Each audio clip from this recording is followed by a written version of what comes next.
Pascal. Nous sommes toujours dans l'attente du futur gouvernement. Hier au Havre, Emmanuel Macron a été interpellé par une personne qui lui faisait part de son incompréhension. Il l'accuse de ne pas avoir respecté le résultat des législatives. Vous êtes l'otage du Rassemblement national. Emmanuel Macron a répondu, il n'y a pas d'otage, c'est une démocratie. On essaye d'écouter tout le monde et de respecter tout le monde. Je propose d'écouter Emmanuel Macron. Les législatives ont lieu, vous n'avez pas respecté le résultat des législatives. Non, laissez-moi parler, s'il vous plaît. Voilà. Donc, je pense que vous avez renié une partie du peuple de France. Vous êtes l'otage du Rassemblement national. Personne n'est l'otage de qui que ce soit. Si vous voulez, c'est les Français qui se sont exprimés. Donc il faut respecter toutes les opinions et faire des compromis. Surtout pour ceux qui se sont mis d'accord dans le deuxième tour, les forces républicaines. Il faut qu'elles travaillent ensemble, même si elles ne sont pas d'accord sur certaines choses. Les forces républicaines, maintenant, le Rassemblement national qui était en dehors de l'arc républicain est devenu pour Emmanuel Macron les forces républicaines. Et c'est vrai que c'est pas exactement la position qu'il semblait avoir il y a encore quelques mois. Écoutons Nicolas Dupont-Aignan, président de Debout la France. Il était invité ce matin de Romain Desarbres sur CNews et Europe 1. Parole, parole, parole, vous connaissez la chanson de Dalida. Pour vous, rien n'a changé rien. Par rapport à Gabriel Attal Si, mais je préfère le personnage, je préfère l'homme. Je l'ai dit déjà, il est quelqu'un de respectable. C'est pas quelqu'un de tordu, ça nous fait du bien. Qui était tordu à Matignon? Non, mais les macronistes étaient des gens assez tordus. J'aimais pas, c'est le mode de fonctionnement, de communication. Michel Barnier est un homme respectable.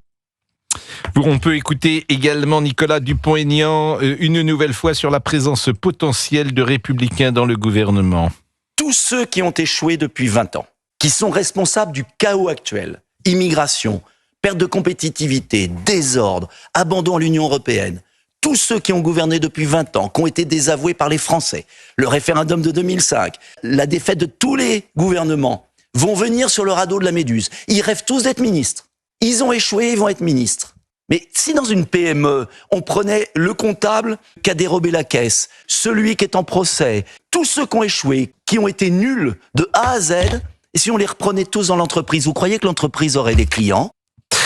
C'est effectivement une question qui peut être intéressante. Est-ce que Frédéric est avec nous ? Bonjour Frédéric. Bonjour Pascal. Vous Bonjour vouliez réagir sur d'abord cette question. Nous sommes toujours dans l'attente du futur gouvernement. Et puis vous avez peut-être écouté hier le président de la République au Havre. Voilà, alors moi je voudrais répondre à M. Macron. Une démocratie, c'est pas de pouvoir gueuler, c'est d'écouter le peuple. Ça, c'est une démocratie. Parce que je veux dire qu'on est en démocratie parce qu'on peut gueuler, on peut crier, on peut faire tout ce qu'on veut. Non, ça, c'est pas une démocratie. Une démocratie, c'est quand c'est le peuple qui décide. Donc, M. Macron, ça lui ferait revoir un petit peu sa copie. Ensuite, concernant le gouvernement, ils vont faire exactement ce que Macron a dit. Ils vont dire, ça tu peux, ça tu peux, ça tu peux, ça tu peux pas, ça tu peux pas. Alors maintenant, ils nous parlent de sécurité, ils vont faire quoi? On n'a plus de prison. Ils vont faire quoi? Ils nous parlent d'immigration. Attal, il a déjà dit, attention, ça on touche pas. Ils n'y toucheront pas. Donc, ce n'est que du pipeau. Ce n'est que du pipeau. Et là-dedans, Emmanuel Macron, quel est votre sentiment sur... Mais je ne peux même plus le voir. Vous savez, j'aime l'humain, parce que j'aime l'humain. L'humain, j'essaie toujours de voir le bon en l'humain. Mais en lui, je vois rien. Tout est sombre. Oui, tout est sombre. Forcément. Il n'y a rien de bon. Quand il vous parle, non, quand il vous parle avec son petit sourire narquois, avec son petit toujours sourire de dire, moi je sais, toi t'es un con. Voilà, ça c'est exactement M. Macron. C'est exactement M. Macron. Et puis c'est pas ça le problème, c'est qu'il y a tous les autres. Vous savez, je vous entends souvent parler, M. Pro, quand vous dites que les hommes politiques ont un certain niveau qui gagneraient plus dans le public, dans le privé. Eh ben c'est faux, parce que dans le privé, ils ont des résultats à obtenir.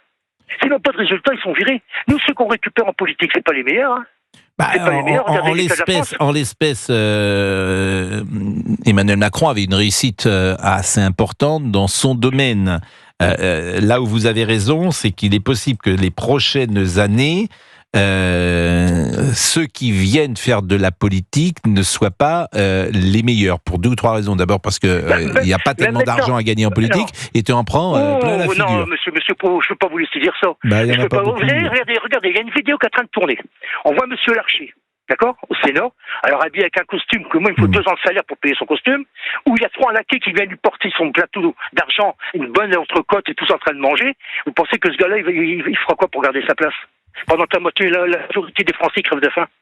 C'est ça que je veux vous dire. Il y a tous les avantages qu'ils ont à côté. Et ces gens-là, ils veulent pas. Tant qu'on paye la politique autant, avec tant d'avantages, ils se battront toujours pour le poste, pas pour le bien de la France. Alors, ça, ce que vous dites est intéressant, parce que moi, je suis pas d'accord avec vous. Je suis pas d'accord avec vous. C'est pour ça que je vous le dis. Je suis pas d'accord avec vous. Et si vous me permettez, un député aujourd'hui est payé entre 5 et 6 000 euros. Un ministre est payé aujourd'hui sans doute autour de 8 000 euros, 8 000 ou 9 000 euros. Bon, on va prendre par exemple le cas d'Éric Dupond-Moretti. Éric Dupond-Moretti, il est avocat. Un grand avocat, aujourd'hui, gagne plus qu'un ministre de la République. C'est-à-dire que M. Dupond-Moretti, quand je dis qu'il gagne plus, non seulement il gagne plus, mais il gagne beaucoup plus.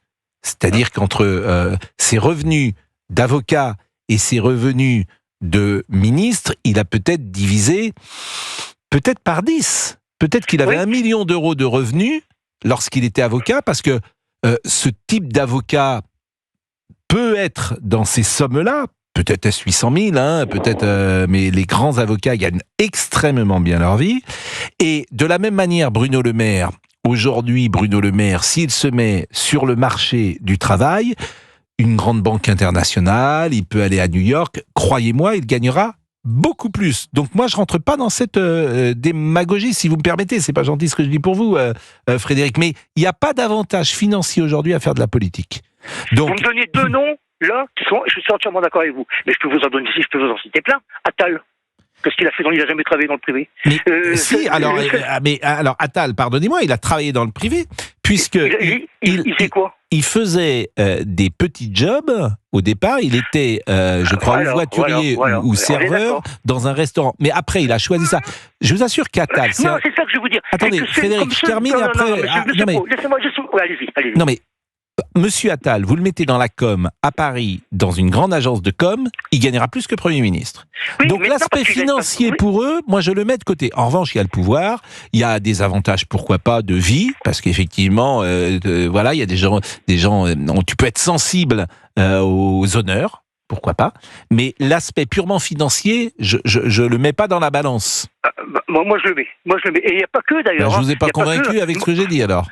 Ah, si, parce que vous avez raison. Mais vous avez pris qui Dupond-Moretti qui a rentré dans la politique à quel âge? Il avait fait toute sa carrière avant. Mais Gabriel Attal, s'il sort... je vais vous citer encore un exemple que je connais bien. Franck Louvrier. Franck Louvrier, il était dans une grande agence de communication à Paris. Il est maire de La Baule aujourd'hui. C'est évidemment qu'il gagne moins. Il a moins de revenus en tant que maire de La Baule, et puis il doit être également au conseil régional, je crois, que lorsqu'il était dans une très grande agence, je ne sais plus si c'était Publicis dans laquelle il était, ou Havas, Franck Louvrier. Bon, Publicis. C'est Publicis. Bon, donc je ne peux pas mettre cet aspect financier. Vous voyez que ce que vous voyez. Moi maintenant, je vais vous dire canon aussi. Je vais vous donner déjà les communes qu'il y a par chez moi. Alors, je ne parle que des maires encartés. On est bien d'accord, hein. Je ne parle pas des petits maires de village qui, eux, se débrouillent comme ils peuvent avec ce qu'ils ont. Je parle que des maires encartés. Nous avons des gens qui n'ont jamais travaillé parce que papa connaissait le public, il est rentré dans l'agglo, il a commencé à être employé à l'agglomération commune, et là, maintenant, il est maire, et puis, ils font n'importe quoi, on leur dit n'importe quoi, on les laisse faire. Et c'est des gens qui font que de la politique pour gagner de l'argent. Désolé que je reviens sur monsieur Attal. Désolé, si monsieur Attal s'accroche vraiment à ce poste-là, c'est que ça lui rapporte quand même pas mal. Parce que vous avez vu comment il retourne sa veste un petit peu, monsieur Attal? Donc je vous ai pas convaincu. Vous avez vu? Non, pas du tout, parce que moi, c'est quelque chose que... Je veux dire, allez voir la vidéo, quand je vois monsieur Larcher faire ça me débecte. Et ils vont nous faire le même coup qu'ils nous font depuis 40 ans. Les Républicains vont dire à la fin, écoutez, nous on a voulu faire, mais bon, il y avait monsieur Macron qui nous a empêchés.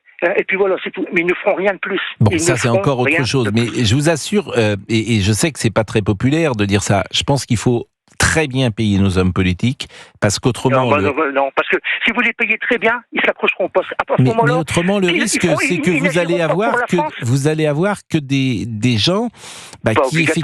Mais je sais pas, on dirait que le côté patriote n'existe plus en France. Le côté aimer la France, vous pouvez avoir quelqu'un de talentueux qui va agir avec un plus petit salaire pour la France. Ça, vous pouvez, ça doit encore exister. Parce que si ça n'existe plus, effectivement, on est foutu.